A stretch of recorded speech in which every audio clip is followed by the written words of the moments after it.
Welcome, everybody, to the Jim Masters Show Live Entertainment Lifestyle Talk Show series. How's everybody doing? It's so nice to see all of your smiley faces, and welcome to our show. We've got an extraordinary guest who's joining us. Lynn Constantine is with us, coming to us live from Milford, Connecticut. If you're not sure where Milford is, it's on the Connecticut coast. It is south of New Haven. It is just maybe, 10 minutes from the Fairfield line, if you know where Fairfield, Connecticut is, and Westport, Connecticut, along the southwestern Connecticut coast. And we're very excited to welcome her because she is a prolific author. That's right. And we're going to talk a little bit about the pen name. We're going to talk about the incredible works and so much more. It's good to see your happy faces. How's everybody doing? We toast you with our Lovity glass. Yes, this is our Lovity glass that came from Maureen. She sent it to us from Arizona. I don't know if you can really see it. It says Mr. Lovity, hashtag Masters Mantra. So we toast everybody. Hope everybody's doing well tonight. We always like to have a good time on our show, and this is an entertainment lifestyle talk show series patterned after some of the legends like the Dick Cavett's and the Johnny Carsons, Tom Snyder, Dick Clark, Merv Griffin, Mike Douglas, some of the legendary talk show hosts, but with a modern twist and a modern vibe of today. And we're so excited to have our guest. We're so excited to have you here as well. If this is the first time you're watching our entertainment lifestyle talk show series, well, it's really great to have you here. There's over 462 episodes. That's hard to believe that we have done 462 episodes live 7 days a week, just about 7 days a week, since we launched this entertainment lifestyle talk show series back in May of 2020. That's a lot of shows. That's a lot of talking and a lot of amazing guests and a lot of lovity. You guys call yourselves the Lovities, which I think is really cool. That's the viewers who are watching live and commenting live. They're part of our JMS Lovity Squad, and they're very faithful. They're very active. They're interactive. They talk to each other. They're part of our Facebook group, the Jim Masters Show Lovity Hall. They're always posting on Twitter and Instagram and Facebook, and of course on our YouTube channel. Matter of fact, you're watching our YouTube channel, which is Jim Masters TV, and we would absolutely love it if you would subscribe to the YouTube channel and share this YouTube channel with the world, because again, the episodes we have are extraordinary. Over 462 episodes with guests from Broadway and Hollywood, television, film, music, stage, culinary arts, sports, comedy, inspiration, science and nature, health and wellness, and everything in between. And it's so awesome to have the guests and so awesome to have all of you. Now, there are the Lovities that watch the show live, and then there are those who like to check us out in the archives. We have archives. All these shows are archived for you guys, so you can watch them again and again and again. Let's check in, of course, by saying hello first to all of you. Hello to everybody. Welcome to the Jim Masters Show Live. We always like to greet our viewers. And hello, JMS Lovity Squad that's watching from all around the world. Today on the Jim Masters Show Live Entertainment Lifestyle Talk Show series, we welcome best-selling author Lynn Constantine, and her pen name is Liv Constantine. I'm going to tell you a little bit more about that in just a second. Very, very cool. And we have some previews of some really great reading material coming your way. Now, be sure and subscribe to our YouTube channel, which is the channel you are watching right now. We would love that. And share the channel with everybody. That really does help us out. And also, when you're subscribing to Jim Masters TV, click the notification bell so you never miss any of the episodes of our series. That's right. You never miss any of the episodes live, and also our surprise pop-up shows that we do, which are really cool. Again, spread the word about our series. And if you're enjoying this episode, then definitely give us a thumbs up on our YouTube channel. We would love that as well. Big thumbs up, a like, and leave a comment on the YouTube channel underneath this episode. That would be cool. Now, something else that's happening during our show is we reached a milestone. We like to have interactivity with our audience. A lot of shows don't do that, but we do it here on the Jim Masters Show Live. What's really, really cool is we have super chat, super stickers, super emojis, super thanks, which is something you can do during the course of the show. So if you leave a comment and you see on the top of the chat section during the live comments, like right now when the show is live, there are super chat, super emojis, super stickers, super thanks opportunities. And what happens is your comment live during the show is highlighted. It helps support our series as well.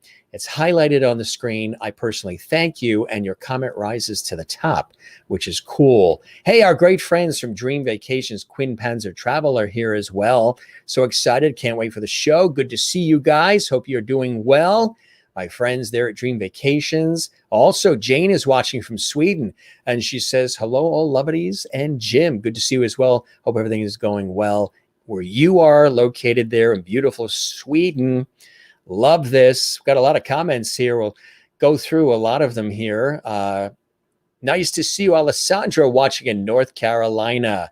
Yes, we love having you here. Sherry Larson is watching from Kansas. She's here as well.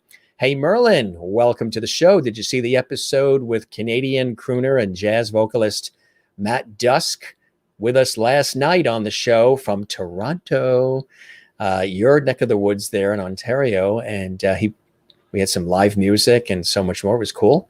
Good to see you, Merlin, in Canada. Juanita is here from South Africa. Good to see you, Juanita. Welcome to the show as well from South Africa. Nice stuff. Good to see everybody. Linda is here watching from St. Augustine, Florida. Good evening, Mr. Lovely. Good evening, lovelies. Good to see you as well. And Anne is watching from Southern California. Hello, everyone. Hope you had a beautiful day. Yes, and it still continues. Hope yours is great too. Kathy Short is watching from Cleveland, Ohio. She says, good evening, Jim and lovelies. So nice to see everyone here tonight. Absolutely. I love it. Merlin is here. She says, welcome, Lynn, to Lovely Hall. You're now a lovely. I told our guest, Lynn Constantine, all about how levity is paramount here, because in summertime last year, I said the show has a lot of light, love, and levity, and I said it too fast, and out came the word levity. Good to see you guys. Hello to you, Frank and Karen and the team at Dream Vacations, Quinn Panzer Travel. We love you guys. Kathleen Walker is here as well. Hey, Jim, lovely friends, not having a good day? Well, we're sending you some levity in New York City, Kathleen. Hopefully the show will pick you up and pick up your spirits. Linda Odell says, looking handsome as always. Love the shirt. This is one of those new Untuck It shirts. You ever see the commercials for Untuck It? Really soft, really comfortable. I know I should have them as an advertiser, right? On our show, we're looking, to welcome sponsors to the Jim Masters Show Live. Since we've grown by leaps and bounds, I should have the Untuck It people sponsor the show, as I'm wearing their shirt, brand new and nice and soft and comfortable. And you don't have to tuck it in. It's tailored in a way we don't have to tuck it in. Thumbs up from Merlin. Good to see you as well. Rick Openshaw is here, says, great author. Welcome to the show, Rick. Anybody that's new, we would love it if you subscribe to our YouTube channel, Jim Masters TV. And Ann is watching from Jacksonville, Florida. Hi, Jim and everyone. Welcome, Lynn. Linda says, good evening, Lynn. You're now a lovety. Absolutely. This is really fantastic. All these comments coming in here, and you keep them coming. And thanks for the shout out. You got it, my friends. Absolutely. And Juanita's going to visit our archives. Yeah, we have 462 episodes that you guys can go through and just enjoy here on the Jim Masters Show Live. So hope everybody's doing well. Hope you guys are having a good day. If you're not having a good day, well, we are here to pick up things for you, perk things up, as we always like to do. A couple other things here, too, that I just wanted to share with you. As I mentioned, you have the opportunity to do the super chat during the show as well. But leave a comment if you're enjoying this episode. That would be really, really, really cool. Alessandra says, welcome to your new levity family, Lynn. Yep, she is on the Connecticut coast. She is in Milford, Connecticut, and it is really an honor and a pleasure to have her here. Now, we're going to talk a little bit about this wonderful story. But first, I want to show you this sort of promo we have for the book, The Stranger in the Mirror. Take a look at this, and then we'll have Lynn pop on as my special guest.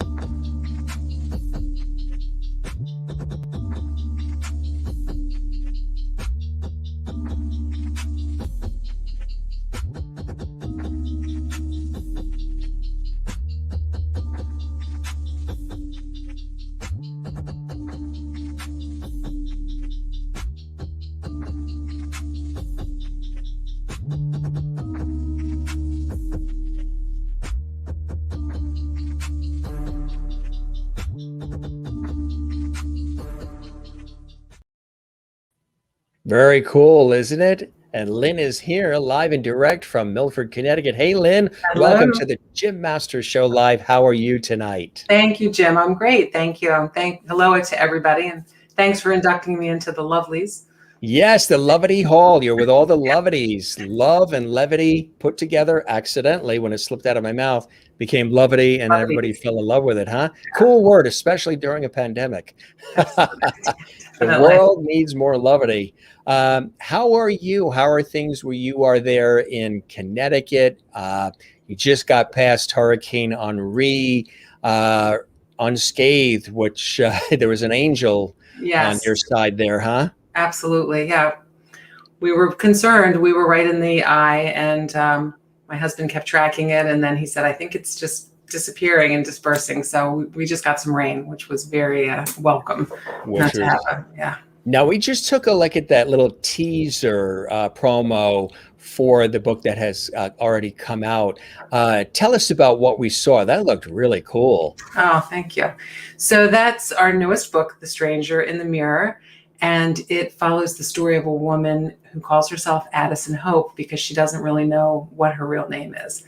The book opens and it's been 2 years since she remembers anything. That's all she has in her past. She was stumbling on the side of a road when a kindly trucker picked her up, and she begins a new life in Philadelphia. And she's newly engaged. And instead of being happy, she's really conflicted because she's concerned that she's never going to remember who she is, or actually that she might remember who she is and that she might have done something bad, because the only memories she has are flashes of violence, and she doesn't know if something bad was done to her or by her. And then at the same time, miles away in Boston, there is a man named Julian whose wife has been missing for 2 years. And he and his young daughter, Valentina, are talking about her, and he's trying to figure out if it's time for him to finally just give up, when the two paths converge. And from there, the story goes on. I can't say too much more without spoilers. Well, the spoiler, right? You don't want to give it all away. Now, right. I mentioned Lynn Constantine, but there's a pen name, Liv Constantine, and people may know you and your work for the pen name more than Lynn. Yes. Tell us about that, because it's a dual situation, right? Yes, I write with my sister Valerie, and when we wrote our first book together as Liv is The Last Mrs. Parrish, and when we got an agent and signed on with HarperCollins, we were having lunch with our agent and our editor, and we were talking about the name that should go on the book. And we said, well, we'd like just to put both of our names on there, Lynn Constantine, Valerie Constantine. We had written a book years ago called Circle Dance and had both of our names on it. And they said, well, two names are confusing. Readers don't necessarily like to see two names on a book. So I said, all right, maybe we could do initials. Then we could do LV Constantine. And our editor said, nah, there's initial fatigue going on right now. Too many books with initials. So we said, oh, all right. And Valerie said, well, what if we just take a vowel and stick it in between our two initials? And so we came up with Liv, because really it was the only thing that would work. Love would have been a totally different genre, and no other vowel would work. So that's how we became Liv Constantine. And it's actually a good thing, because it makes it much easier on social media to interact as one person, as opposed to having both of our names on there. I like that. So now everybody knows the behind the scenes of the Liv Constantine. And there are a number of people here that are familiar with your work. Is it Matthias who's here? I think you said you're from Brazil, right, Matthias? I think you're watching from Brazil. We actually have several viewers. Yes, he's wonderful. Yes. Matthias, thank you. You do all those great videos with the books. And I think The Stranger in the Mirror is his profile picture right now on Instagram with a shocked face. So yes, Matthias, we'd love it if you subscribe to our YouTube channel, Jim Masters TV, and tell everybody in Brazil about our show. We're here every day, and we have viewers from South America and Brazil who watch us as well. We love it, love it, love it. And Sherry Larson says, librarians, thank you. Hard to shelve when there are more than one author. That is funny. I love that. Yeah, the books, how do you describe your style, the technique, the genre for folks who are discovering Lynn Constantine, best-selling as well? And congratulations on all the accolades, well deserved, well earned. How do you describe the genre for the new potential readers that are watching right now live or who watch this later in our archives? Sure. It's psychological thriller or domestic thriller, either Yeah, way. It also crosses a bit into just straight fiction. yeah. In fact, when we wrote our first book in this genre was the Last Mrs. Parrish, and when we got our agent, we just thought it was regular fiction, or what they used to call women's fiction. And she said, no, this is a psychological thriller. It's a thriller without a murder, because there's no one dies in that book. But later, of course, subsequent books, we do kill people. So that was news to us. We just knew we had a story that we wanted to write, and it was about two women, sort of a woman trying to take over the life of another woman, and that was how we went. So once that was established, then we realized, okay, that is the genre. So similar to for a really famous comparison would be Gone Girl, Girl on the Train, that sort of book.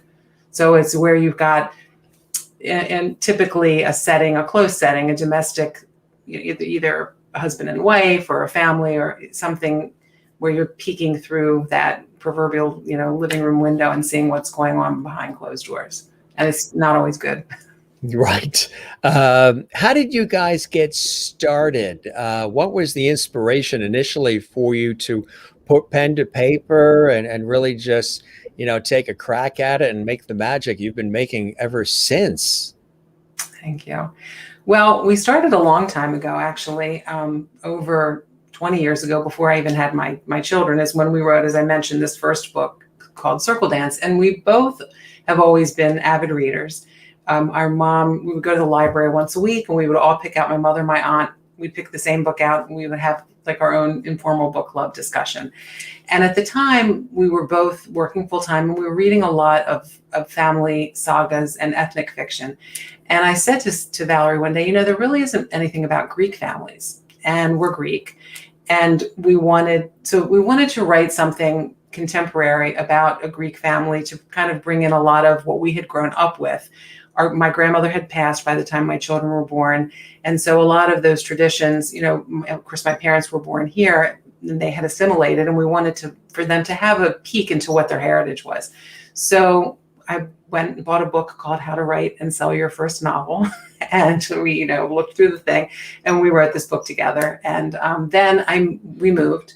My husband and I moved to Connecticut because we were both in Maryland at the time. Maryland, and this yeah. was, pre really internet and email. So it was hard if you weren't together to write. Yeah. And my twins were 4 when we moved. And then I homeschooled them for 6 years. So all my creativity kind of went into that. My sister was doing her own thing. And it wasn't until maybe 2014 that we came back together and decided to write. I wrote a thriller on my own because I also write under a different pen name that's just me. And then Valerie said, how would you feel about collaborating again? And so we did. And we have really never cool. looked back. Yeah. Juanita in South Africa wanted to know, how do you split your time with your sister as far as the writing? How does that split work? So we brainstorm every book together initially.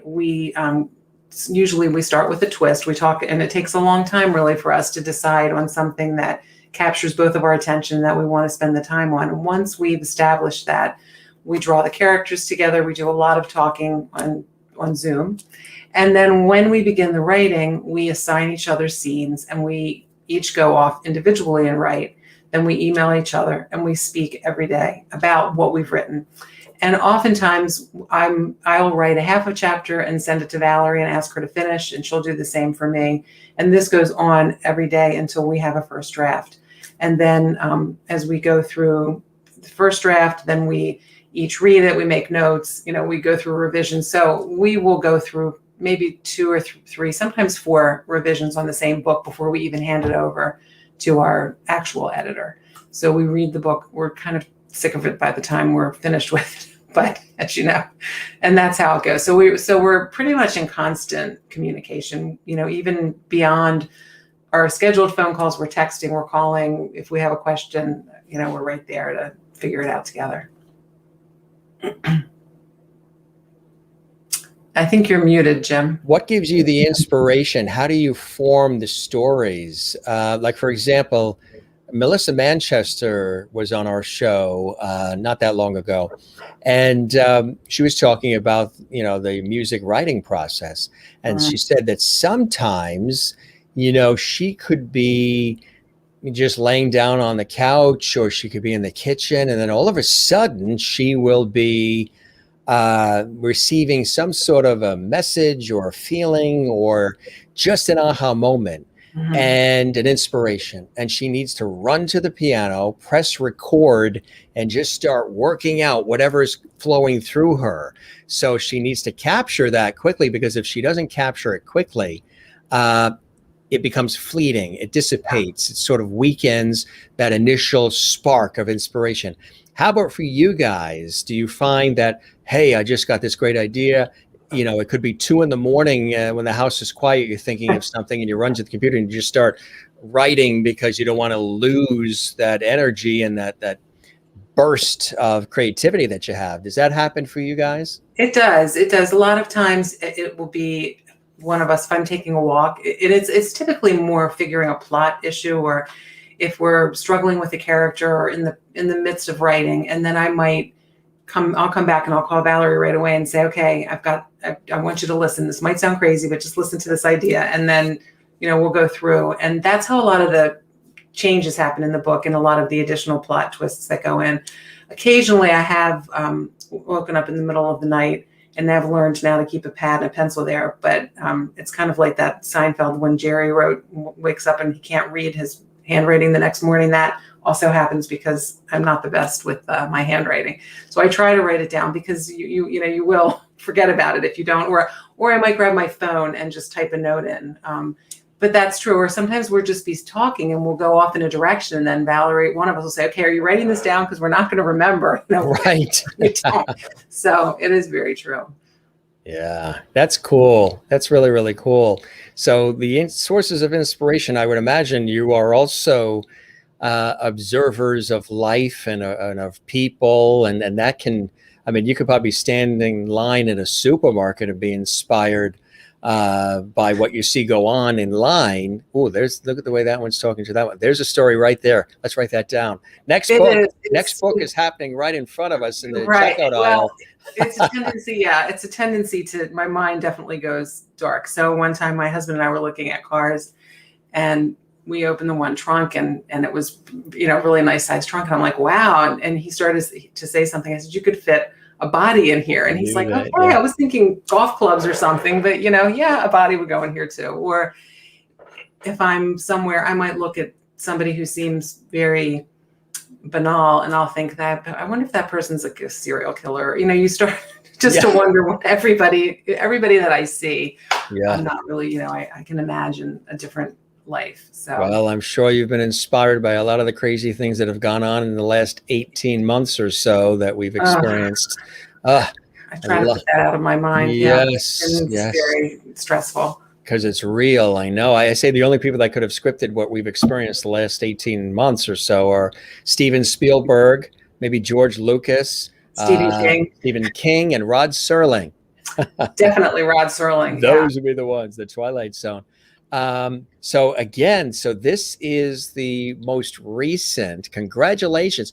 Now, a book like this, how long from conception to completion is that process? How long does it take for you to start with the first words on the paper to then be done at the publisher? You're happy with it, and it's, the cover you got to come up with the cover design and all of that. How long would it take to do a book like this? It's different with each book, but typically we try to do it in a year. So it's pretty good. Yeah. Some people, it takes 10 years to write a book. Yeah. Right. We try to do a book a year. Now, as I said, the book that we're already finished on our next book. But we've rewritten it I don't even know how many times. This one has taken a lot longer. So it just depends. But for The Stranger in the Mirror, that one was, it went pretty smoothly.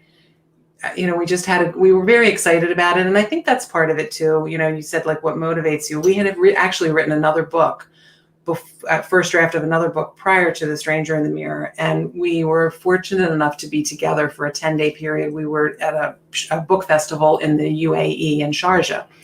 And so we were talking one night about all the changes that were going to be necessary for this other book we had written. And we just weren't feeling it. We didn't know what direction to go in. Yeah. And so I said to Valerie, how would you feel about just putting that aside and starting on a new book? And she said, I think I would love to do that. And I said, what about an amnesia story? And we both got really excited about it. And I think, when you have a sort of that passion, it propels you to go forward. It's much easier than trying to fix something that's just not working. So that's one of the things that we've learned along the way. And so we've got a couple books that are sitting in drawers right now that may or may not be brought out and worked on. Alessandra, I know when you and I were chatting before live, we were talking about some of the background there in the room that you're in. Those covers of the books you wrote on the wall behind you. Yes. These are all, some are the same. So like this is The Last Mrs. Parrish, the hardcover, and this is the paperback, because a lot of times they change them. Same thing here with This Is the Last Time I Saw You hardcover and the paperback. The Wife Stalker is the same in both, which we love that cover. And then The Stranger in the Mirrors, I don't know if they'll change it or not. Circle Dance, that early book that we wrote. And then these are the two books that I've written as Elsie Shaw, which is The Network and The Silent Conspiracy. And then I don't know if you can see all the way over there, I'll move this way, is The First Shot, which is an Audible original prequel to The Last Mrs. Parrish. Very cool. Very, very cool. Juanita asks, since again, we're live here, anybody has questions or you want to participate, I'm a very interactive host, and we're one of the few shows where we have live interactivity on the air, and I love it. Wow, how interesting. Are you twins, you and your sister? No, we think we are. We feel like we're having one brain lately because we start to say the same thing, but no, we're actually 13 years apart. So we have two brothers in between. Linda Odell in Florida says, Lynn, you said you have written murder fiction books. Do you have you written any historical books? No, and I'm in awe of people who can do that. There's so much research involved in that. I feel like that would take even longer than it would to write the book. So I love reading historical fiction, but no, I haven't written any. And Christine in North Carolina welcomes you as well. Welcomes you to Lovely Hall. She's checking in. And Matthias says, I can't wait until your new books are released in Brazil. Brazilians are so excited since they talk about it on Instagram. And Matthias, talk about the Jim Masters Show live on Instagram too. We would love that. And you can find us on Instagram at Jim Masters TV, Twitter Jim Masters TV, YouTube Jim Masters TV, Facebook Jim Masters TV. It's all one big happy family, isn't it, Lynn? Absolutely. We're all supporting each other. Dawn says, the glasses that you have on. Thank you. When it's television and video, everybody notices everything, and they're complimenting your glasses as well. A couple of other books that you have here, but first, I pulled up actually another video. We'll show it. It's an older book, but still another cool one, and then we can talk about it afterwards. Here it is. This one is the Wife Stalker trailer. Take a look at this, gang.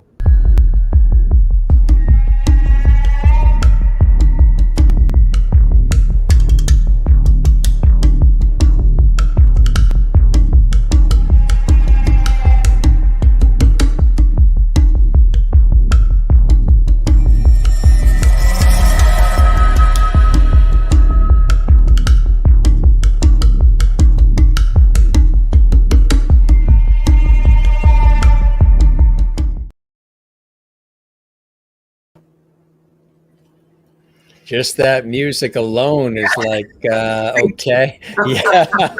They do a nice job on those trailers, huh? They do. HarperCollins does a wonderful job. Yes. That's HarperCollins that does them? Yeah. And Matthias says, the some of these, sometimes I'm reading one and then it disappears because somebody else posted and then it takes away the one we're reading. It's strange. The Wife Stalker, I love this one. That's Matthias loves that one as well. Thanks, Matthias. Jim posted on Instagram. Thank you very much. We appreciate that, Matthias. You are definitely now a Jim Master Show lovity. Merlin asks, what is your favorite genre to write about? Thriller is my favorite. It's my favorite to read as well as to write. You got cut out a little bit there. Did you say thriller? Psychological. Yeah, the psychological thrillers. Yeah. I'm right there with you. Some of my favorite material, like people will say, do you like horror? Do you like, I was never big with slasher movies and just, that kind of stuff. I like Twilight Zone and Hitchcock, and I like the things where there's psychological thrillers. Is there somebody in the closet? Is there somebody outside the window? Is somebody following? Is there somebody under the bed? What's that sound? Oh, that car that keeps going up and down. Just these psychological thrillers where you are really, you don't need to almost see exactly every single thing in order for you to feel it and to live it. Sometimes I think that is much more powerful than when you're seeing the actual actions and blood and everything else. The psychological thrillers, I've always been drawn to those types of things. Who are the folks that coming up inspired you, like others that are in that psychological thriller genre, like the Serlings or the Hitchcocks or many others that really inspired you coming up the ranks? Right. I mean, like Daphne du Maurier, Rebecca, that's one of my all-time favorite. I mean, where you just that misdirection where you're really thinking the whole time you're just going down this path and assuming from this one assumption, and then everything is turned on its head when you find out what the truth is about her. Also, Talented Mr. Ripley. I'm trying to think of the author's name, just flew out of my head, and will come back to me. Yeah. That happens to every single guest, right? Every single guest. As soon as we've finished, I'll be like, you'll text me at 3 a.m. and say, Jim, here it is. Mention it tomorrow night, please. Exactly. Yeah. So you would say some of them are the ones who really inspired you early on? Definitely. That Dean Koontz as well, in terms of, what I really like about many things that I like about Dean Koontz, but is that his suspense and his thriller aspects, he also has a deeper meaning a lot of times into his story. So it's not just for the sake of that. I mean, there's usually a lot of ethical things that are talked about, and the line between, like what different things, what is okay, how far can you go, in whether it's science or just a lot of the morality. And then on the non-thriller side, even Susan Howich from a long time ago, we used to read Penn Merrick and Cashel Mara, and that really helped with perspective and point of view, because you'd be in the head of one character for a section, and completely on that person's team, and as they're having issues with other characters, and then you get into this next character that you hated. And when you understand his point of view, then you're like, oh, okay, no, you're really not such a bad person. And so that's another interesting, I think, aspect and the way that she plays with that helped us also in terms, because sometimes our twists have to do with the point of view. It's all different. And there's so many different ways, I think, that you can do that. A lot of devices to use. So that would be my primary inspirations. Do you see any of these coming to a theater or to the small screen? Lifetime Movie Network, Netflix, Apple Prime, any of these other, Roku, Hulu, these other venues that are out there these days? Yes, hopefully. We have an option. Actually, 2 of them are in development. So The Last Mrs. Parrish is in development for film with a major streamer, but until the announcement comes out, we can't really give any details out, but that's hopefully will happen soon. The Last Time I Saw You, which is the second book, that's also in development with the producer, and there is talent attached to that. Again, I don't know when that will happen. And we're in discussions with another producer and another actress for The Stranger in the Mirror for potentially a series. So hopefully, but you don't know. I think as one of my friend's agents told her, until you're sitting there watching it, don't get too excited. So hope it happens, but you don't know. Yeah. Yes, absolutely. And Merlin just asked that question about being approached for the movie. Sherry Larson also is saying psychological thrillers make you want to turn all the lights in the house on. Right. They are the best. Do you ever get spooked by any of your psychological thrillers? Do they ever haunt you or ever stay with you? They don't scare me because I know, I'm kind of in control of it, but they definitely sometimes come into my dreams, and but not in a scary way, just more in a way to deepen the character. If I'm struggling with something, then I might wake up in the morning and same thing happens to my sister, and we'll call each other and say, hey, what about this? But other psychological thrillers definitely spook me. Yeah. Chillers and things of that nature. I know I'm the same way. Matter of fact, it wasn't necessarily the movie itself, but it was the opening music, not even music, just this really eerie, ahead of its time opening that I recall WPIX Channel 11 in New York City used to air when they had their Chiller Theater. And remember when the stations used to do Chiller Theater and Fright Night and all these other, and it would usually be on a Friday night or a Saturday night. And I just remember, and they talk about it on YouTube and everything else, in the New York area, New York, New Jersey, Connecticut, it used to scare the heck out of the kids because they'd be watching the TV, and I think Star Trek was on just before it, and then this open would pop on, and it would just scare the heck out of you when you're a kid. The music was eerie, it was very basic, and it was like this 6-fingered hand that came out of like this pool of blood. It was very rudimentary, and it was very ahead of its time for the way they did it. But the music and then the hand coming up, and you see the word chiller, and then the hand eats the word chiller and goes back into just that open alone. To this day, they still talk about it. They still talk about how it gives chills. And I saw it on YouTube and elsewhere. And I tried watching it with the lights off in the house in a room alone on purpose to see if I went back to 11 years old. And I did. Did you? Oh, wow. And I did. I have to check that out. Yeah, I did. And we actually have it here. Here it is. Uh-oh.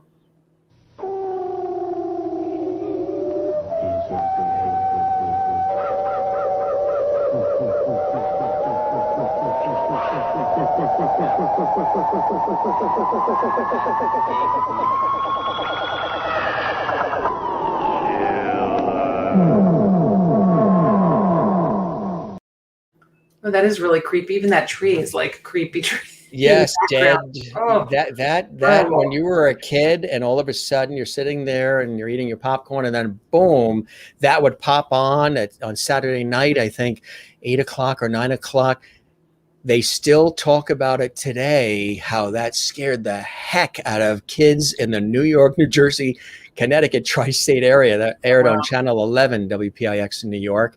And it's classic. Matter of fact, there's a lot of these, I don't know, they call chiller festival. They're like Comic-Con type things, but they're for thrillers and chillers.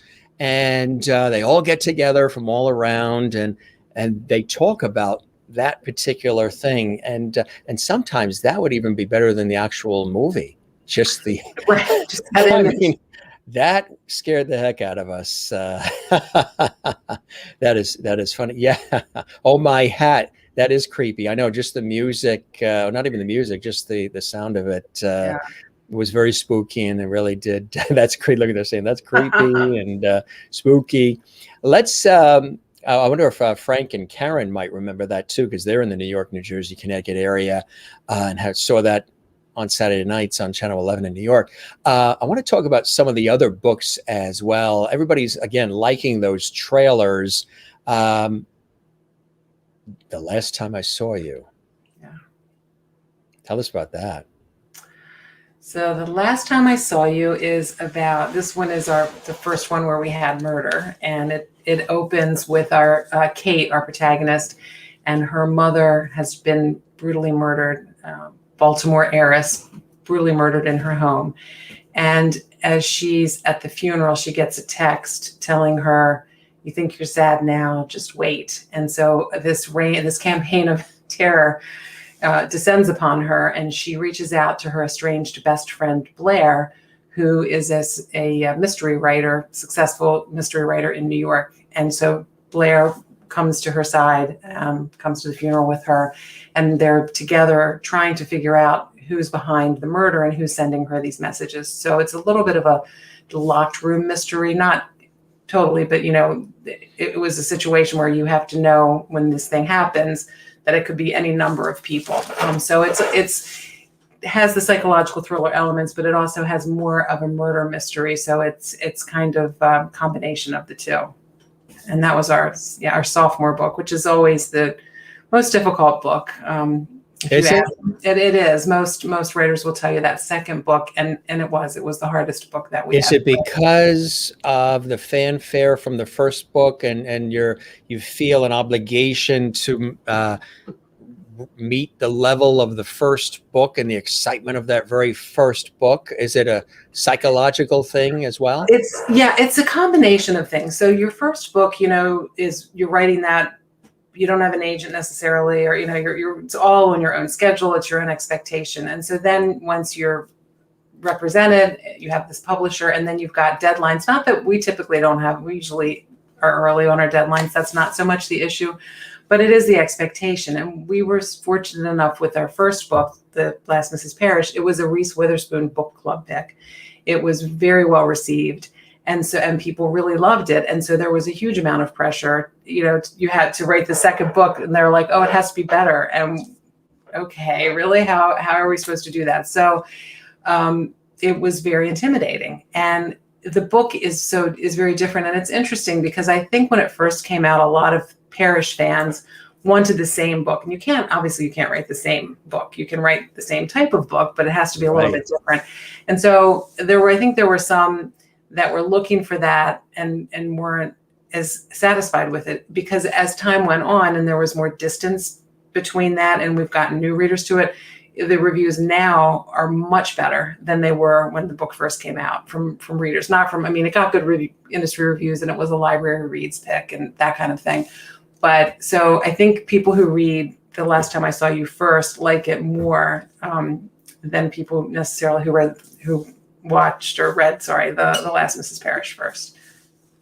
It's interesting. Sometimes you write a book or you create art of any kind, and you have a certain feeling of or anticipation of how people are going to respond to it.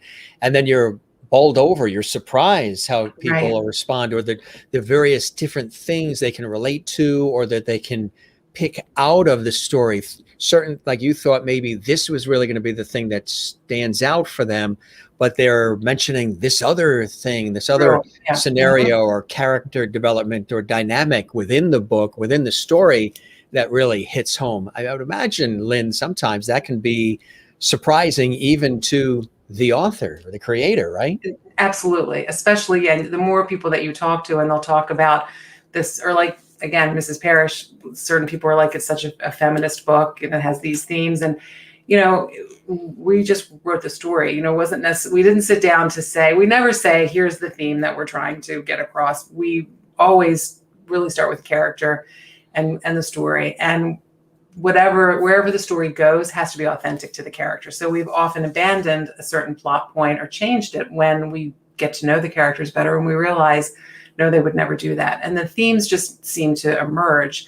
I mean, obviously, you know, we know certain things we want to happen. I mean, we want there to be a sense of fairness. We want, it's not always a happy ending, but it needs to be a satisfying ending. It needs to be realistic. We don't want evil to overcome. Those things are there, but there's subtle things that do come out where people will talk about, you know, whether it's a theme of redemption or a theme of, you know, self-renewal or healing, those kinds of things that come out of the story and the character. And it is very interesting to hear how it affects different people, you know, or the emails that we'll get. It's very, you know, it's encouraging, and it's nice to know that it resonates with readers.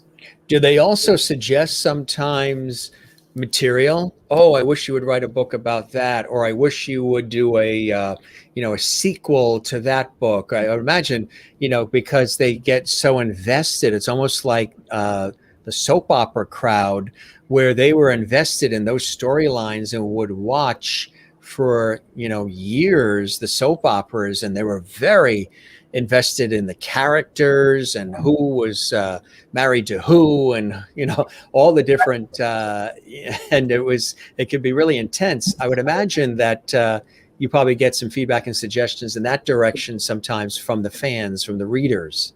Yeah, we've had questions about sequels to most of them, and, you know, at this point, I mean, it's never out of the question, but I think we don't have a plan to do it at this point. But again, if one of them became a film, or if we did, if they became a series, I think then oftentimes that's the opportunity to take it a step further and develop it. That's cool. Not sure. Yeah. Right. You see, you know, as you go along and, you know, what develops and what the feedback is further. Got a couple more here we want to show. Circle Dance. Tell us about Circle Dance. That's cool. That's the book that Valerie and I wrote, you know, years and years ago after I bought that book, How to Write a Book. So yes, right. And it's a story of two sisters, not autobiographical, but two sisters who are coming of age, sort of, you know, one, it's a patriarchal family, but a very close family, the Parsenis family, and the father has a business. The one daughter goes to work for her father, and the other daughter marries someone who is not Greek, and his mother is not happy about the fact that her son is marrying outside of his religion, and just, you know, she's just a little bit of a snob. So she goes, so it's just really the struggles of the two of them and how they are taking their Greek heritage as well as being born here in the States and merging those two cultures. And there's a wise grandmother in it. So it's really the story of family. And there is a little bit of intrigue in that as well. So there's a little bit of business intrigue. And yeah, so we love the characters, but again, a very early effort. A lot of times when I've interviewed authors specifically, even in my professional work over the years in television and radio, a lot of times they will say, and not just authors, but those who create characters for movies, for television, other areas, stage plays, that they will be, the characters in the material become like their babies. I mean, they really care for them. They watch over them. They feel attached to those characters as if they are their children in certain ways, regardless of what the character, you know, is even about or what their role is. They just feel very, very close to and attached to the characters. I would imagine for you and for your sister, probably very similar, huh? Oh, definitely. And yeah, this family became very real to us. And I think also they say your first book, you do pour a lot of yourself into. So that definitely the father has characteristics of our own father. There's a character in there that's very, the godfather, Costa, is modeled after a man that was a dear friend of the family. I mean, we even told him, this is, you know, Costa is you. And the mother and the aunt, they all have attributes of our own family. But again, but the daughters are not us. Those are totally.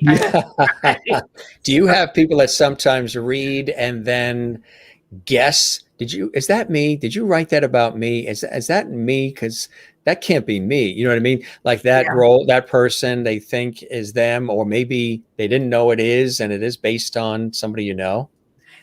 We've had that. I mean, and with the exception of Circle Dance, all of our characters are made up. So no one is based, especially in these psychological thrillers, on anyone. And we're very careful, even with names, to make sure to double and triple check that we're not naming a character who's not so nice after somebody that we know. And, you know, it's hard because you do start to run out of names because you know a lot of people. So Yeah. yeah, they're completely fictional.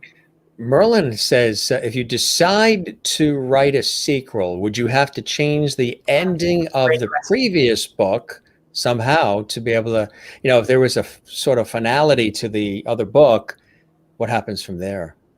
That's a really good question. For most of them, no. If we wrote a sequel to The Last Mrs. Parrish, it's possible we would tweak the ending a little bit to do that. Not that we would have to, because we do have something in mind that will go off in a little bit of a different direction. Right. But for the other ones, I think, most people are alive. So yeah, we could go on and You could do a little update here and there. And you mentioned this, The Last Mrs. Parrish, national bestseller. Has that surprised you at all too? Some of these reactions from not just the readers, but from your peers, from those that are, judges of material, kind of like those who are for the Emmys, the Tonys, the Grammys, the Peabodys, when you get that national bestseller. What's that feeling like for you? I mean, yes, it was. We didn't know really what to expect with this. It's happened so fast and so slow. So, there was an article that we did that was done in the Big Thrill, which is a magazine for Thriller Fest or International Thriller Writers, an organization that we belong to. We go to their conference every year, and it said overnight success, 13 years in the making. And that's pretty much what it's like. We went through years and years of rejection after rejection. And so then all of a sudden, when we wrote The Last Mrs. Parrish, we definitely felt like this was the book that, there was something special about it that we felt, and it almost wrote itself. So we did have a lot of faith in the book. However, we were bowled over when all these things started, when we got the Reese thing. I mean, it was just, we were flabbergasted and thrilled. We were in People magazine. We never expected to see our book in People magazine. And it just happened all of a sudden, like one thing after the other. And again, that doesn't happen with every book. It doesn't happen. I mean, it doesn't necessarily happen at all. And our agent kept saying, this is wonderful, but, I hope you realize, this is so extraordinary. And so it was, I wouldn't say shocking. I mean, it was just heartening and encouraging, and humbling, and very, really makes us very grateful to be able to do something that we love and to be able to have the reach, because that doesn't always happen. Have you dabbled in other styles of writing as well, journalistically, aside from doing these particular, styles of reading material and books? Have you tried other types of writing as well over the years? I mean, only blogging or writing art. I mean, I've written articles for certain things, and of course, it's funny because I remember I didn't know that I wanted to be a writer before. I thought when I was younger, I thought I wanted to be a criminal attorney, prosecutor. But then I was worried that maybe if I put people behind bars, they'd come after me. So I guess I always had that kind of mind. And then I thought I wanted to be a psychologist, but then I realized I didn't want to listen to people, and their problems all day. And so I've combined the two of them. Combine the two, right. But when I was working on my master's, and one of my professors, I've written a paper. It was a business master's I was going for, and I wrote a paper on management by wandering around. I don't know if you remember when that was like a big deal, a famous thing. And he said to me, "This is really good, and you should submit it and get it published." And I remember thinking, "Oh, who cares about getting published? I don't have time to submit this and try to get this." And then later, when I was trying to get published, I thought, how dumb! I should have really pursued that, because I would have had something to my credit. So I guess, yeah, I've done the nonfiction route and I can do it, but my true love is fiction. I was very lucky because I was, when I was born, I was already born with my master's. That's right. You took the easy way out. There you But I'm go. bumped, right? So there's another question I think that came in here from Juanita watching in South Africa, one of our lovely viewers. Juanita asks, how does your own books differ from those you write with your sister? So the ones that I write individually, the Elsie Shaw books, are on a much broader scale. They're more traditional thrillers. There's a lot more action. There's a lot more blood. Because I remember when Valerie read the one, she was like, "Wow, I can't believe my sister wrote this." They're a lot darker, a lot darker. They follow. It's a series, and they follow two reporters, Jack Logan and Taylor, and they are trying to uncover a conspiracy between media, government, and entertainment to push an agenda. And so sounds very topical. It does sound today. topical. It was written, the idea was started over 15 years ago. So, you are intuitive. I suppose. It's funny because, and it was all about media manipulation, and even like shows with an agenda. So if there's a certain bill in legislature, say, to legalize euthanasia, then in the book, then in concert with that, they're putting a show on about, somebody that's really suffering greatly with children that were born with a disability, to try to push, people to go one way or the other. And the book doesn't really, I tried to just write the book with the characters. It's not necessarily taking a stand on that. It's just showing how these kinds of, media and all of that you could have that all working in concert to influence people, whether it's for that, to influence for many different things. So that's what those books are about. But again, written a long time ago, before all of the fake news and all of that was touted. So I guess in the news itself, right? Exactly. Yeah. Kathleen has a great question in New York City, regular lovely viewer and friend. When she's here, that means the New York Mets are not at home playing because she works with the Mets. So she's here tonight and we love it. How does someone go about publishing their own books? And that ties in beautifully to what Merlin had asked earlier, Merlin in Ontario, Canada. Have you ever self-published? So how does someone go about publishing their own books? There's a couple of different routes or routes. And have you ever self-published? Yes. So, there's lots of ways, especially now, to self-publish. You can, incorporate and make your own publishing imprint, or you can use things like BookBaby. That's one that comes to mind. There are a lot of other ones where you can buy a package and they'll give you an ISBN, and it's pretty. You can hire also independent people to do that. But once you put it together, you can put it up on Amazon, Barnes and Noble. They have some accounts that you can make as an independent publisher. We bought the rights back to Circle Dance from our original publisher, which was a small press, because they weren't printing anymore. And so we did end up publishing that ourselves and putting it on there.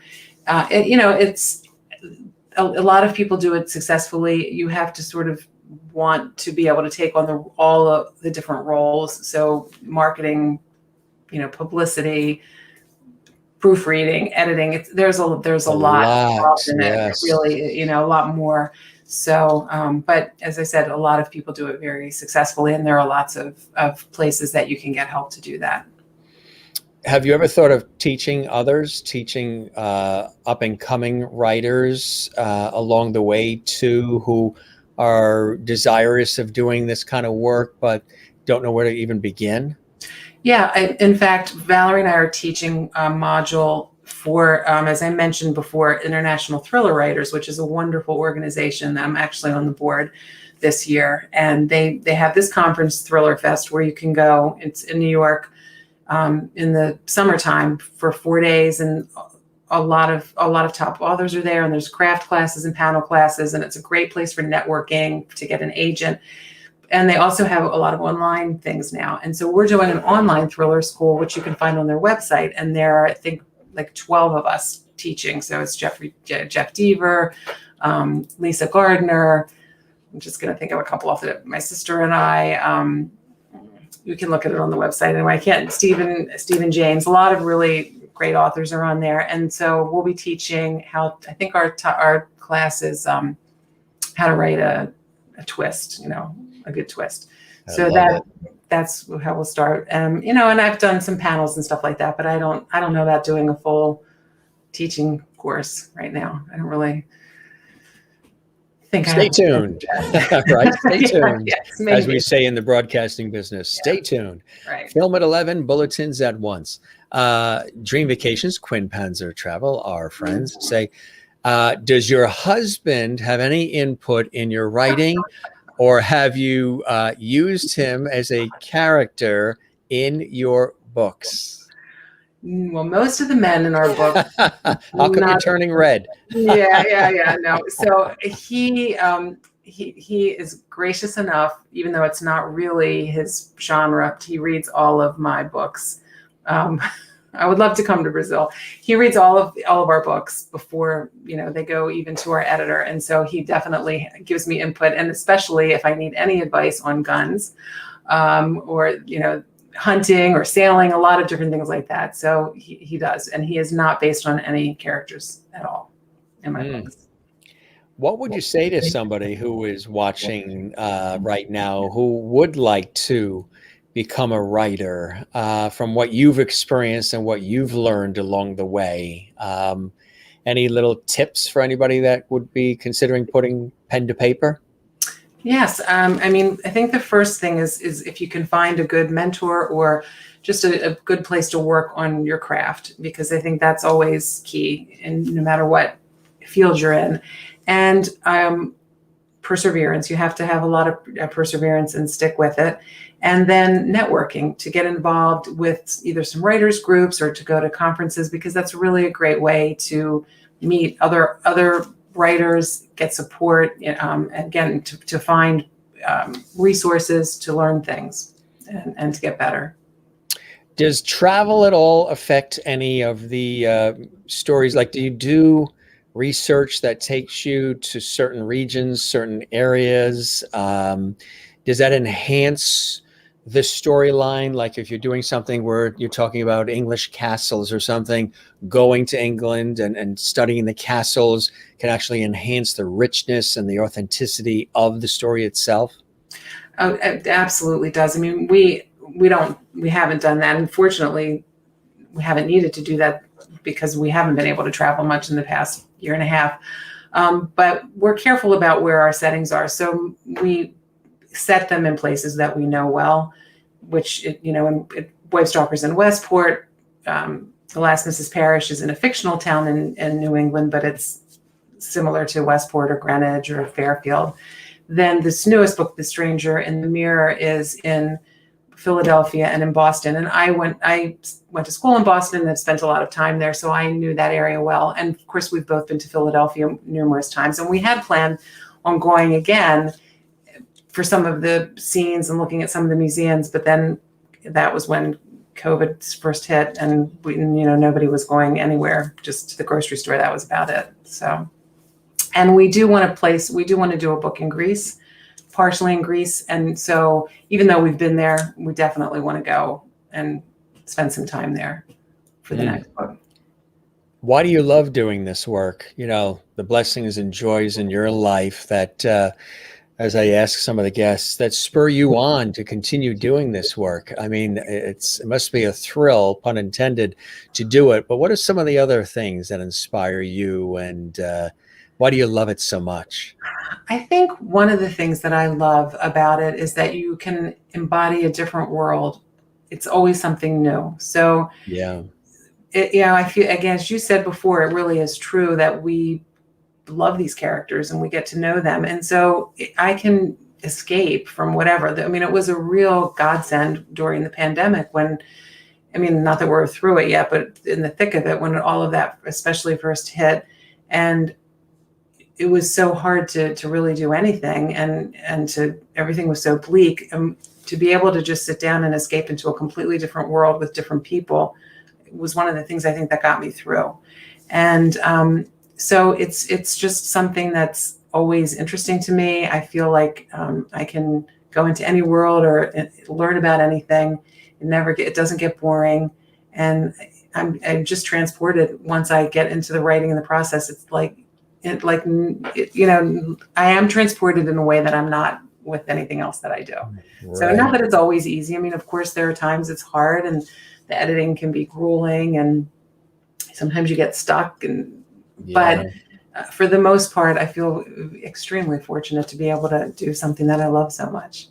Absolutely. Again, living your bliss. We're the blessed ones to be able to do things that really express the essence of who we are and the DNA and connect with people in a way that not everybody has an opportunity to do with these platforms that we have at our disposal.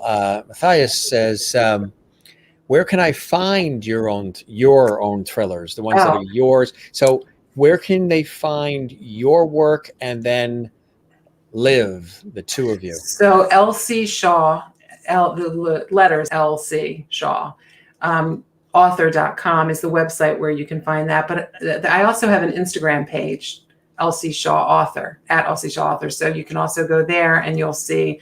But the website has all the links to the books. And actually, even the LynConstantine.com website at the bottom can link you to the LC Shaw website. That is fantastic. What do you have coming up that you're working on? I know you can't say too much. You sprinkled a little bit of it earlier in the show, but what are some other exciting things that you have that are on the bucket list and things that you'd really like to do? I mean, if ABC called and said, we'd like you to work on our next mini series, I think you might answer that call, huh? I definitely would answer that call. Yes. So I'm thinking about, I mean, I've taken a little bit of screenwriting classes, but I would like to get into a good screenwriting class, I guess probably online, because I would like to write one of the screenplays, maybe not for what's in development now, but ultimately for maybe for the LC Shaw books. I would love it if one of them got picked up as a show, and I would absolutely love to be a part of the writing team there. Valerie and I have finished our 5th book and almost finished. Like I said, we went through a bunch of it, and that one is going to take place in Washington, D.C. And it is a senator and his new wife, and they've both just emerged from a tragedy. And so what I like to say is, because I can't say too much about it, is just lots of stuff, bad stuff happens in that book. Lots of stuff happens. And so that hopefully that will come out sometime next year. I'm not sure yet, because we're still finishing that up. And then we also have another Audible original coming out, a short story, and that is called Misconception. And it's about a woman who is convinced that her ex-husband's wife has done something horrible and she's trying to prove it. So we're in the midst of edits for that. And yeah, so that's what's coming up. I mean, I could see you guys, doing things for Hallmark, Mystery, Lifetime Movie Network, things of that nature. Is that some part of the mix and your idea? Yeah, I mean, I think I don't know Hallmark. I think we're probably too dark for Hallmark. More Lifetime, maybe Movie Network, or maybe more. Yeah, could be, or HBO, Netflix, Apple. And any of them, I think it just depends. I think, again, each book is so different. There's the website there. We pulled up the website. So if people want to, and there's your sister there with you. There's my sister. Yeah. So that's the website, gang. If you want to see the website, it is livconstantine.com. You can see the spelling there, LIVCONSTANTINE.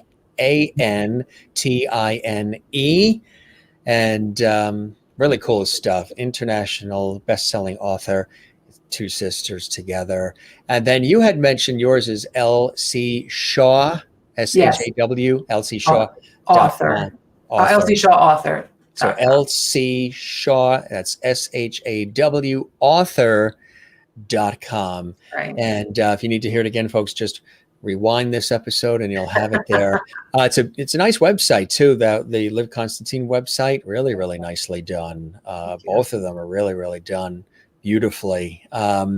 Linda says, in my opinion, music and books are a wonderful way to express yourself. I agree. This was really fantastic, my friend. We really enjoyed having you here. And would you believe we chatted for an hour and 10 minutes? Wow. It doesn't seem like it, right? Definitely doesn't. Yeah. Well, there was somebody that was here that was really enjoying himself, and he's sort of my sidekick. He makes an appearance sometimes when he's here visiting us towards the end. George Burns in the house. I thought it was going to be a dog that you were going to pick up. Yeah.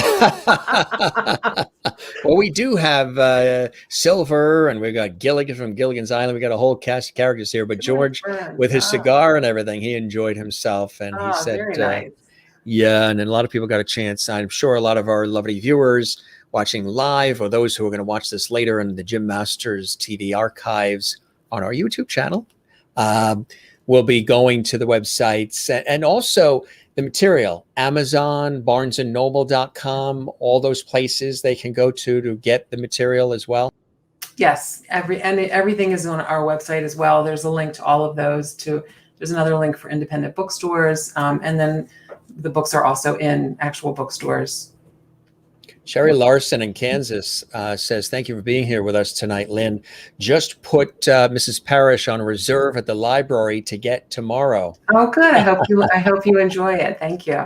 Great conversation. Thank you, Lynn, for spending time with us and sharing your work with us, and looking forward to reading your books. That's Juanita in South Africa. And Kathleen in New York City says, thank you, Lynn, for being here with us as well. And we appreciate this from everybody. Hopefully, we will be breaking bread with our friends soon. We have mutual friends who are watching this evening, our friends Frank and Karen, and I look forward to that. Keep up the amazing work, and keep doing what you're doing, because, again, a lot of people obviously are in love with what it is that you guys do. And you put a lot of heart and soul. And I know that as a writer myself, it's not something that just comes easy. One of the toughest things, not just with writing, but even in video and music and everything, is the editing, right? Editing, because you can sometimes be so hung up on the editing, you can almost over edit, where you then remove the essence of whatever the story is you're telling, whether it's a video, a movie, music, books. It can really get very heady editing, right? It does, because you lose really perspective after a while, and especially after reading something over and over, all of it starts to sound terrible, and you just want to cut it all, and that's obviously not what you can do. So I think it's important to have an editor come in who has the clear head and can look at it from a different perspective, because it's impossible. We just look at each other by the time we're finished and we say, well, I hope it's good. I don't know. Do you think it's any good? Like, I don't know if it is or not. So you need that extra pair of eyes then to the editor to come in and with a fresh take, and just no bias or anything, and just look at it and break some things down. And does that usually end up in rewrites and other types of things as a result? Oh, yeah. We go, like I said, we go through our own editing process, and we have our own notes, and we get it done. And then when it goes to our Harper editor, and she's wonderful, we will get a letter with, a full letter, and then the whole manuscript with notes all the way through it. And, it's daunting, but she's always right. And she's always right. I mean, you look at it and it's like, oh, come on, no. But the next day when we look at it again, we say, and it just makes it that much better. It really does. And oftentimes there'll be one more, not quite as comprehensive the second time, but because you forget, or we know everything about the character. We might not put it in the book, so we might leave a key piece of information out because we know it, and the reader would be totally confused. But the editor can be like, what's going on here? Or, you need to remember, you need to tell them this. And, oh yeah, that's right. Or we might tell you something 2 or 3 times, and she'll say the reader already knows that, like it's redundant. So a lot of different things that are helpful.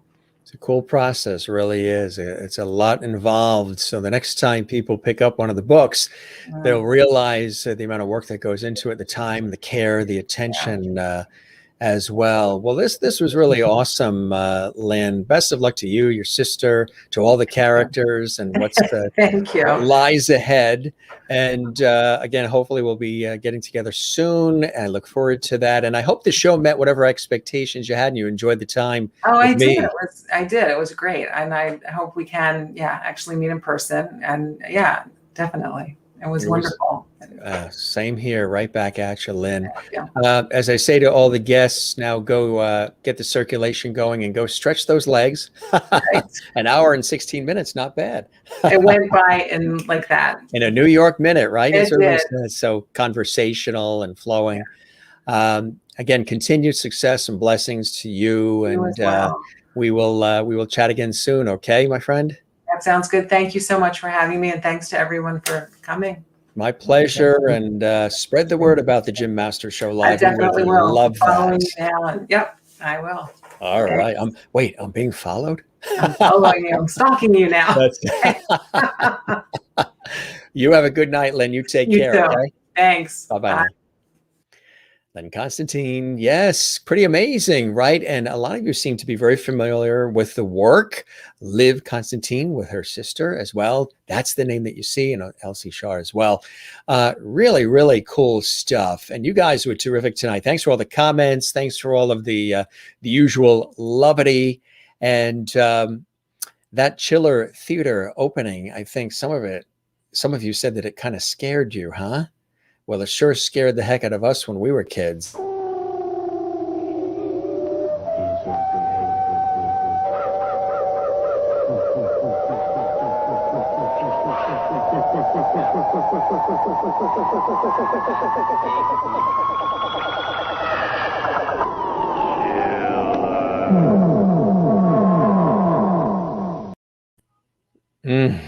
Sometimes that was scarier than the actual movie. Really wonderful evening tonight with Lynn Constantine. We really appreciate her coming to us live and direct from the Connecticut coast this evening. You guys are the best. Hey, I want to let you know tomorrow we are headed to, by way of virtual, Canada. That's right. We've got an amazing guest live from Canada tomorrow. And we're very excited, and I hope you guys join us because take a look at our YouTube channel. We've got an amazing singer and songwriter that's joining us. Seraphin is joining us live from Canada. Now, if you're not familiar with them, take a look at our website, Google. You will see who we're talking about. Really extraordinary voice, and going to perform live for us tomorrow. We're very, very excited about that. And let's see if we can pull up even we did this last night. This was kind of fun. We pulled up our own, even though we're on our YouTube channel right now, we pulled up our YouTube channel. And thanks to everybody who has been subscribing to the channel and sharing the channel with everybody. Make sure you click that notification bell so you never miss any of the amazing episodes and content that we have here on the YouTube channel, on Jim Masters TV and the Jim Masters Show Live. Take a look at some of the upcoming guests that are happening here on our series. There's the YouTube channel for you folks, Jim Masters TV, a channel dedicated to entertaining, informing, and educating, inspiring. So coming up, there is Lynn right there. And coming up tomorrow is Seraphin, and live from Canada, Canadian singer and songwriter. That's 8 p.m. Eastern, 5 p.m. Pacific. Going to be absolutely amazing, amazing, amazing, amazing. And then I want to show you some more great guests that are coming up on a Saturday afternoon, talking about soap operas. Scott Bryce, who starred in As the World Turns for years. He was also on Murphy Brown, Deception, a brilliant theater actor, Emmy nominated, and so much more. Scott Bryce is with us live Saturday afternoon, 3 p.m. Eastern, noon Pacific. Here on the bottom are some of the previous episode. Matt Dusk was last night, and then veteran voiceover actor and celebrity caricaturist, the wonderful Harlan Rector was with us as well. And you can see all of these here on our YouTube channel. We have them here for you. Just taking a look at them. It's kind of cool to see them all here, isn't it? Just up close and personal. And then coming up as well, let's see if we can make this screen bigger for you as well. Saturday night, we are back with another amazing guest, extraordinary singer and actress Connie Jackson. She has worked with some of the most incredible performers and musicians around the world. Connie is with us, and she's going to sing and perform live for us on Saturday night. That is Saturday night here on the Jim Masters Show Live. Again, you can see all of these previews on our YouTube channel at Jim Masters TV. Very excited to share all of this with all of you. And it's just really, really cool to have an opportunity to, celebrate great music, all the cool things that we have an opportunity to celebrate here. So Connie, and again, you can Google some of these folks if you want to sort of check out a little of their background before they come on as my very, very special guest. But going to be coming on, and we're going to have a great time with Connie, because she has been so excited about coming on our show for the longest time. And she was referred actually by a friend who was on the show and then said, hey, I've got somebody here that I think would be fantastic. And guess what? That's how it happens. Sometimes it happens through friendship and through folks who are, with us here on the show, and we just love it. So Connie's coming on Saturday, and then there's a couple of more here. Just want to show you, we've got a very, very busy stretch of shows coming up for you guys. Coming up on Sunday, we have acclaimed violinist Marissa Lacada. Now, this is very exciting. She has worked with some of the biggest acts in the world, and names that she's going to perform live for us this Sunday afternoon at 3 p.m. Eastern, noon Pacific, a special Sunday afternoon with the Jim Masters Show Live episode. This coming Sunday live here on our YouTube channel, acclaimed violinist Marissa Lacada is going to be joining us here on the show. Very, very excited about that. And again, you can see all of these previews on our YouTube channel, and check it all out. And then coming up on Monday, we have award-winning author and lecturer Ziva Bachman-Flamhaft. She's extraordinary. She wrote this book called War Widow. She's the author, and a really, really cool book. I think you're going to be really find it riveting. And I won't tell you too much about it because we'd love for you to tune in. That's Monday at 8 p.m. Eastern, 5 p.m. Pacific, right here on our YouTube channel, Jim Masters TV. Let's see, who else do we have stopping by the Jim Masters Show Live? Boy, we have a lot of great folks. On Tuesday afternoon, the one and only Dina Martin, daughter of Hollywood legend Dean Martin, is going to be with us at 4 p.m. Eastern, 1 p.m. Pacific, live. Extraordinary singer and actress and daughter, again, of Hollywood legend Dean Martin. Dina Martin is going to be with us live on the Jim Masters Show exclusively. And that is going to be really, really cool. Can't wait to have her here on the show. That is going to be very, very special. 4 p.m. Eastern. I know her personally. We're wonderful friends, and her husband, John. They're amazing people, and she wants to come on, and we are welcoming her to the show. And boy, we can't wait. That is coming up on this Tuesday. Now, it's a special time. It's 4 p.m. Eastern, 1 p.m. Pacific. Those of you overseas, that's going to be great because it's earlier for you guys.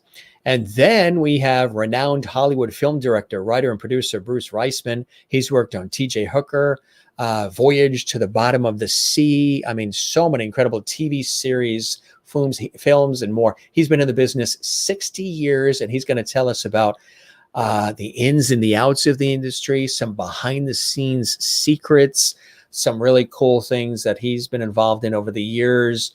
And he's very open and authentic with the conversation we're going to be having.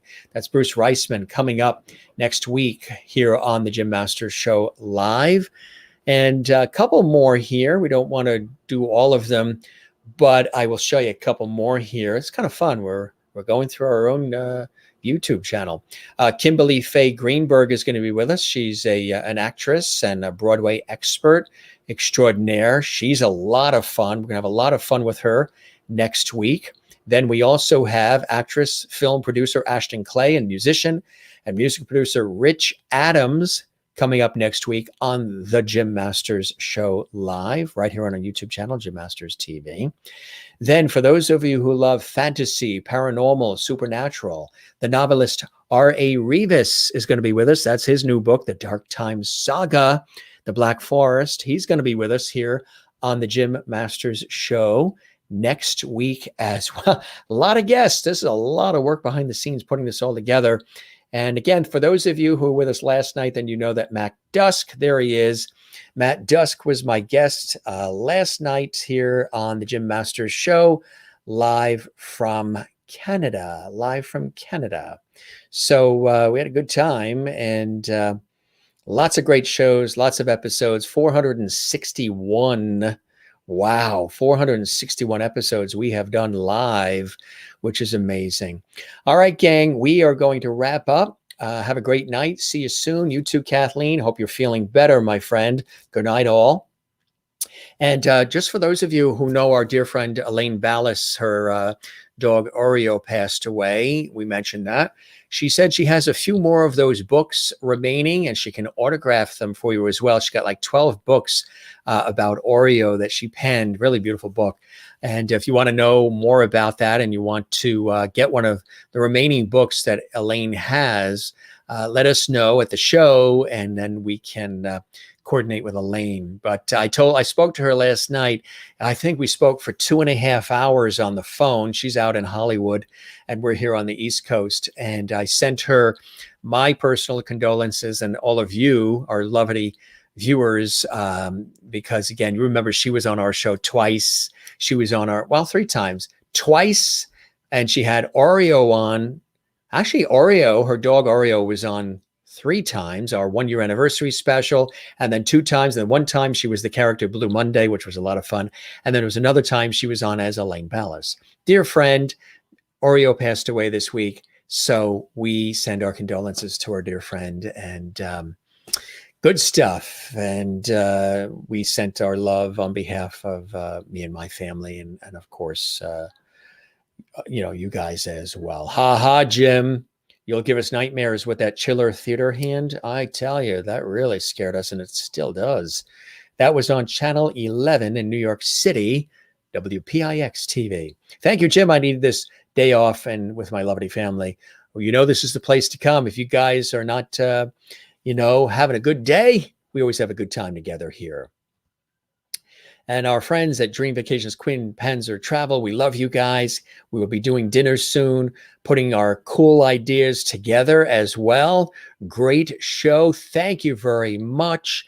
We'll be working with you guys real soon. I've known you guys for years. Love you. Thank you, Jim. Enjoyed learning about a new author for you. Fantastic. I think my mother's going to love as well, because my mother, oh my God, my mother, I don't know how many books she reads a week. It's extraordinary. Bang, bang, bang, bang, bang. I wish I had the amount of time to do that many. I do a few here and there, but so busy. She's just amazing. Great episode. Love the authors. Thanks, Jim, and good night, lovelies, to you, Juanita in South Africa. Jane, always good to see you as well. Keep smiling there in beautiful Sweden. Great show. Thank you very much. Matthias, who was here from Brazil. Thank you for joining us, Matthias. We appreciate you being with us as well. And anybody else that is with us or who's going to be watching the show later on, we thank you guys as well. You guys are really the very, very best. Now, as we always say here on the Jim Masters Show live, And Jane still says, great show. Thank you very much. I appreciate that. And she also says, good night, Lovities. And good looking Jim. Wow. Ooh, thanks. Can I print that out, please? How do we print these comments out? There's a few I really like. There's a few I favor. Thanks, gang. You're the best. Don't forget, you are watching our YouTube channel, Jim Masters TV. Love it if you subscribe, share it, click the notification bell. And if you love this episode, don't forget to give it a thumbs up like on our YouTube channel, and also leave a comment for us. Many of you have been doing that, and we really appreciate that. When you do that, it helps us because YouTube sees that, and then they take this episode, they see that in activity, and they blast it out to even more around the world. So that helps us out. Don't forget to smile. Don't forget to share the lovity. Don't forget to find your Zen place. Mine, of course, loving family and friends, cycling, tennis, as well as baseball, gardening, music, writing as well, and the ocean, swimming, surfing, boogie boarding, sailing in it, floating in it. Grew up near the ocean. We're near the ocean here along the coast in the northeastern United States. And the ocean is back to being happy again now that Hurricane Henri came and went. The ocean is very, very happy and looks kind of like that about now. And my work in television, radio, stage, and film over the years, that's a Zen place for me too. So find your Zen place and share it, gang, with the world. We say it every single time. Here's something that you've missed, I bet. Has anybody missed this when I would do this? Don't forget to relax. Don't forget to breathe. Don't forget to care for one another and for yourself. Take time for yourself as well. Breathe, relax. Breathe from the diaphragm and take time to just chill out. And oftentimes I have to remember to do this myself with the busyness of the day. So who's been missing this? We haven't shown this in a while. And the shows have been so busy. And a couple of times I've been forgetting. So relax. Love one another. Take care of one another. You know, why not? Your alternative is not so hot. Good night, gang. We love all of you. Thanks for being with us in this episode. Again, amazing guest Seraphin is with us tomorrow live from Canada. Lots of great music, lots of great levity conversation, and so much more happening on JMS Live for all of you. Thanks to all the posts happening in our Facebook group too, the Jim Masters Show Levity Hall. You guys are so active in that, and that is so cool. And we appreciate that. We love you all. Yes, relax, gang. Everybody breathe. Let's breathe together. Big deep breath. You want to do it together?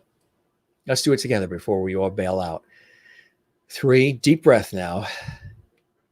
Ready? Hey, I'm doing this for you guys. I know some of you have had a rough week. You've been expressing to me privately. You've had some couple of days that were a little dicey. So let's see if we can come together here and breathe and just, here we go. All right. 3, 2, 1.